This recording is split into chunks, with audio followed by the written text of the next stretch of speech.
6 নং বোর্ডে আমাদের একজন প্রিয় মানুষ ভাইবা দিয়ে এসেছেন, তো আমরা ওনার থেকে ওনার ভাইবা অভিজ্ঞতাটা নেব ইনশাআল্লাহ।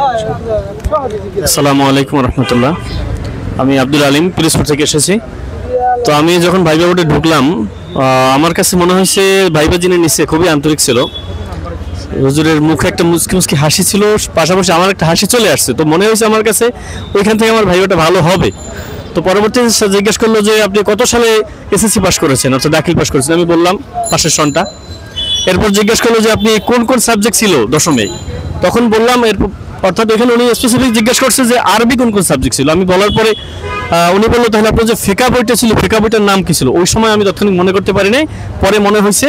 তো যদি ওইটা আমি অ্যান্সারটা ওইভাবে পারি নাই, তো ফিকা উসুল ফিকাটা ওইভাবে দিছি। এরপরে জিজ্ঞেস করছে আপনি ফিকা শব্দটার অর্থ কি? এরপরে বলছে যে ফেকা থেকে ফেলে মাঝে সিগা গর্দান, তারপরে ফেকা শব্দ থেকে ফেলে মুজারেন সিগা গর্দান। এটা ইনশাআল্লাহ ফ্লুয়েন্টলি পারছি, সমস্যা হয় না। এরপরে আমাকে অন্য কিছু জিজ্ঞেস করেন, বলছে ঠিক আছে যান। এই পর্যন্ত ভাই আমার আলহামদুলিল্লাহ ভালো হয়েছে। তো একটা প্রশ্ন তো পারি নাই, হয়তো এটা বললে আরো ভালো লাগতো আমার কাছে। জি আসসালামু আলাইকুম। জি ধন্যবাদ ভাইকে, ওনার সুন্দর অভিজ্ঞতা আমাদের সাথে শেয়ার করেছেন।